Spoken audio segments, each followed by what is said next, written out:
Melihat Song Wanting, An Chong Kyu tersenyum sangat rendah hati dan berkata, "Halo Nona Song, kita bertemu lagi. Terima kasih telah meluangkan waktu dari jadwal sibukmu untuk bertemu denganku."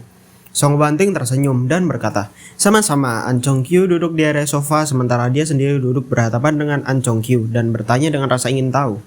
"Saya tidak tahu mengapa Tuan An datang menemui saya kali ini. Apa urusan Anda? Nona terakhir kali di Huichun, pil pelanggan Nona Mo emang agak mendadak dan melanggar aturan pelelangan. Jadi saya selalu sedikit malu, tapi saya datang ke sini hari ini untuk meminta maaf karena Anda memiliki pil Huichun di belakang Anda." Song Wanting with a smile. Dia berkata, "Tuan An tidak perlu melakukan perjalanan khusus untuk meminta maaf atas hal ini. Lelang telah membuat pendapatnya sendiri atas perilaku Anda. Anda telah membayar harga yang sesuai untuk perilaku Anda saat itu, jadi Anda tidak perlu meminta maaf untuk itu." An Chong Kyu diam-diam menampar bibirnya, tetapi dia tidak berharap Song Wanting jujur dan dia ingin meminta maaf untuk menunjukkan sikap inferiornya. Tetapi dia bahkan tidak memberi dirinya kesempatan untuk membungkuk kepalanya. Nyatanya Song Wanting menghormati An Chong Kyu di dalam hatinya. Penghormatan ini tidak ada hubungannya dengan statusnya sebagai putra tertua An, tetapi karena dia adalah paman Ye Chen. Bagi Ye Chen, Song Wanting telah lama merasa bahwa tidak ada yang perlu dibalas, dan dia secara alami harus menghormati para tetua. Tapi masalahnya, Ye Chen belum berencana untuk mengenali keluarga An. Jadi Song Wanting tidak berani bersikap sopan kepada An Chong Kyu karena An Chong Kyu tahu bahwa dia akan menundukkan kepalanya bahkan ketika dia datang ke pintu tentang lelang sebelumnya. Jadi dia terlalu sopan, jadi pasti akan melihat sesuatu yang tidak normal. Pada saat ini An Chong Kyu sama sekali tidak berani marah atau tidak senang. Jadi dia hanya bisa tersenyum dan berkata dengan hati-hati, "Nona Song, sejujurnya An selalu mengagumi pemilik pil permajaan. Di pelelangan, ayah saya sakit parah dan sangat membutuhkan obat yang bagus untuk menyembuhkannya. Jadi saya agak mendadak karena ketidaksabaran saya. Saya harap Nona Song dapat membantu saya menjelaskan kepadanya dan berminta maaf." Song Wanting tersenyum dan berkata, "Tuan An terlalu banyak berpikir. Apa yang Anda langgar aturan lelang hari itu tidak ada hubungannya dengan dia. Logika seperti ini peraturan lalu lintas yang dirumuskan oleh Departemen Kontrol Lalu Lintas. Tetapi jika Anda menabrak seorang saat mengemudi, tidak perlu melapor ke Departemen Kontrol Lalu Lintas. Departemen meminta maaf dan tidak perlu mendapat pengampunan dari Departemen Kontrol Lalu Lintas." Seorang Chong Kyu merasa seperti ditendang kembali ke tempat berulang kali seperti sepak bola. Karena pengulangan yang berulang-ulang, dia masih mengumpulkan keberaniannya dan berkata, "Nona Song, izinkan saya memberitahu Anda secara langsung. Saya memiliki sesuatu yang ingin saya verifikasi dengan pil Huichun secara langsung. Saya harap Anda dapat memperkenalkan saya apakah atau tidak keluarga An akan selalu mengingat kebaikan Nona Song." Song Wanting mengetuk bibirnya dan berkata dengan serius, "Tuan An, bukannya saya tidak ingin membantu Anda, hanya saja pria yang Anda inginkan lihat telah tersisa sejak pelelangan terakhir. Ini Jinling." Meninggalkan Jinling, seorang Chong Kyu buru-buru bertanya, "Lalu apakah Nona Song tahu nama pria ini?" Song Wanting menggelengkan kepalanya, "Aku tidak tahu." Seorang Chong Kyu bertanya dengan curiga, "Nona Song, pria ini bekerja sama dengan grup pelaku Anda. Pil permajanya dilelang oleh Anda dan sejumlah uang yang dijual juga dikumpulkan oleh Anda. Dengan kerjasama yang begitu erat, bagaimana mungkin Anda tidak mengetahui kebenarannya identitas? Jika Nona Song dapat memberikan beberapa petunjuk, keluargaan pasti akan melakukan yang terbaik untuk membalasnya." Song Wanting menjawab, "Tuan Naga tidak pernah melihat akhir, dan keluarga Song saya beruntung dipilih olehnya untuk mengatur pelelangan Huichun dan untuknya. Bagaimana Anda bisa mengetahui identitas sebenarnya dari Tuan?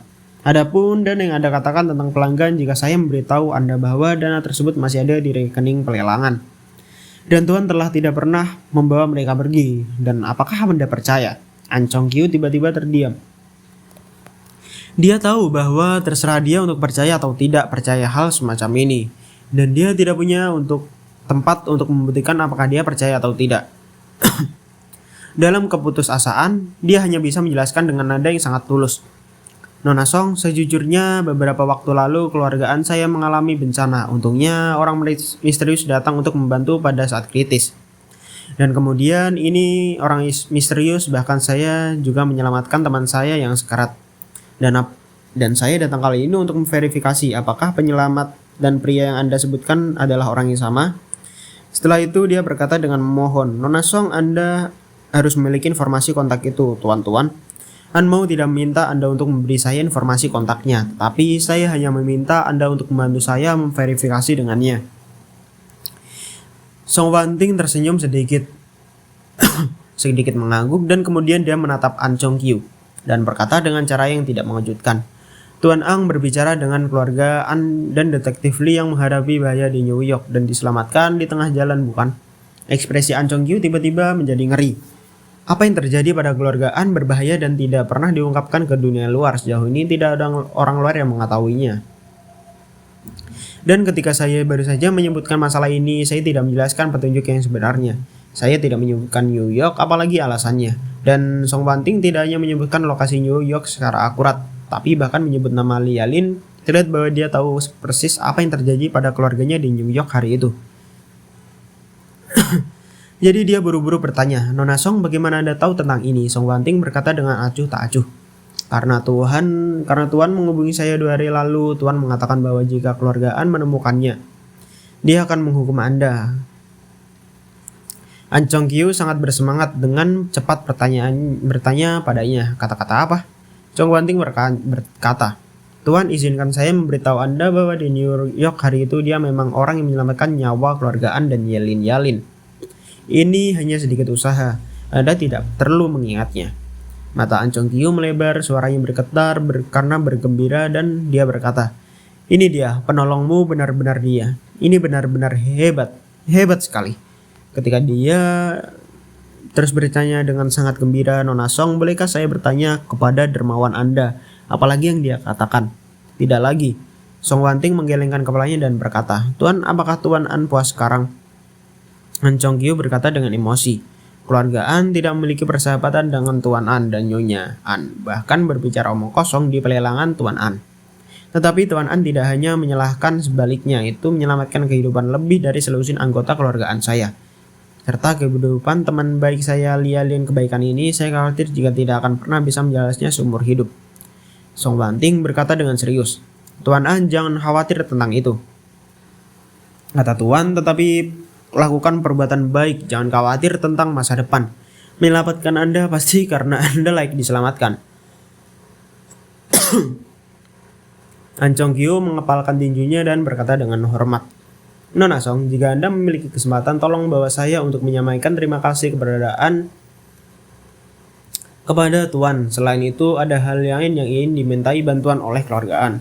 Saya ingin meminta bantuan Nona Song untuk menyampaikan atas nama saya. Jika dia bisa setuju, keluarga An bersedia menyerahkan setengah dari harta keluarga. Song Wanting berkata, Tuan An beritahu saya. An Chong Kyu berkata, An punya keponakan yang telah hilang selama 20 tahun, namanya Ye Chen. Dia berusia 28 tahun, dia adalah satu-satunya putra dari saudara perempuan saya An Cheng Ki, saudara ipar saya Ye Chang Ying, dan tidak Tuan, karena Anda sangat kuat, tolong bantu kami menemukan keberadaan Chenner karena orang tua saya sudah tua dan sangat ingin melihat cucu saya. Begitu Chenner ditemukan, keluarga An pasti akan memberikan setengah dari harta keluarga. Ayo, Song Wanting tersengang. Dia tidak menyangka bahwa keluarga An bahkan akan memberinya setengah harta dari mereka untuk menemukan Ye Chen. Namun bagi An Chong Kyu, keluarga An secara keseluruhan membuat janji seperti itu tidak sia-sia. Sebelum An Chong Kyu datang, keluarga An telah membicarakannya pada pertemuan keluarga. Dilihat dari situasi keluarga An, jika dinasti Qin masih mempertahankan keluarga An, maka keluarga An akan aman untuk sementara waktu. Saya khawatir itu akan hancur di masa depan bagaimanapun. Kekuatan kedua belah pihak perbedaan sangat besar, dan Anja tidak memiliki peluang untuk menang. Di mata keluarga An, orang yang paling mungkin menyelamatkan keluarga An dari kehancuran adalah dermawan misterius yang menyelamatkan lebih dari selusin anggota keluarga di An New York hari itu. Selama dapat dipastikan bahwa Engong adalah pemilik Hyujin Pil, tidak hanya akan menjadi jaminan kuat untuk krisis Anjia, tetapi bahkan penyakit lelaki tua itu mungkin peluang besar untuk sembuh total. Kalau begitu, orang ini adalah kunci kelangsungan hidup untuk keluarga An. Dan dia sendiri memiliki kekuatan besar jika dia bersedia membantu dan mencari tahu keberadaan Ye Chen. Sama sekali tidak masalah. Oleh karena itu, jika Anda dapat menjamin keselamatan Anda sendiri dan memiliki kesempatan untuk membuat orang tua itu sembuh total, jika Anda dapat menemukan Ye Chen, itu akan membunuh 3 burung dengan 1 batu bata untuk keluarga An. Jadi bagaimana jika mereka menyerahkan setengah dari mereka? Setelah beberapa saat, Song Wanting pulih dari keterkejutannya dan berkata, "Karena Tuan An berkata demikian, saya akan berusaha sebaik mungkin untuk menemukan kesempatan untuk menyampaikan kepada Anda." An Chong Kyu berdiri mengepalkan tinjunya dan berkata, "Terima kasih, Nona Song." Setelah itu dia cepat berkata, "Nona Song, ada satu hal lagi yang ingin saya minta bantuan." Song Wanting berkata, "Katakan padaku Tuan An, jika aku bisa melakukannya, aku pasti akan membantu." Seorang Chong Kyu berkata dengan serius, "Sejujurnya, Miss Song, keluarga An telah memutuskan bahwa mereka akan tinggal di Jingling untuk waktu yang lama. Oleh karena itu, keluarga An saat ini berencana untuk mendirikan sebuah pusat bisnis baru di Jingling. Pada saat itu, lebih dari separuh keluarga An akan transfer dari Amerika Serikat ke Jingling. Namun, proses ini akan memakan yang setidaknya beberapa tahun untuk terwujud secara bertahap.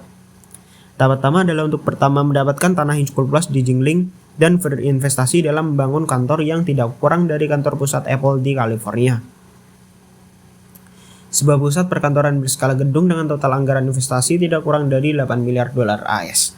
Karena saya mendengar bahwa Song Group memiliki kekuatan yang kuat di Jingling dan memiliki pengalaman dan pengembangan real estate komersial. Jika Miss Song tidak menyukainya, silahkan minta proyek NJ Group lagu ini datang benar-benar mengembangkannya. 8 miliar dolar? Song Wanting berseru dengan sangat terkejut. Tuan An, sekali investasi sebesar itu belum pernah terdengar di sejarah Jingling. Proyek real estate komersial terbesar yang dilakukan oleh grup Song sejauh ini gedung pencakar langit, termasuk beberapa bangunan tambahan dan pusat perbelanjaan. Total biaya konstruksi hanya 500 juta dolar AS, apalagi proyek 8 miliar AS dolar. Grup lagu bahkan tidak dapat memikirkannya.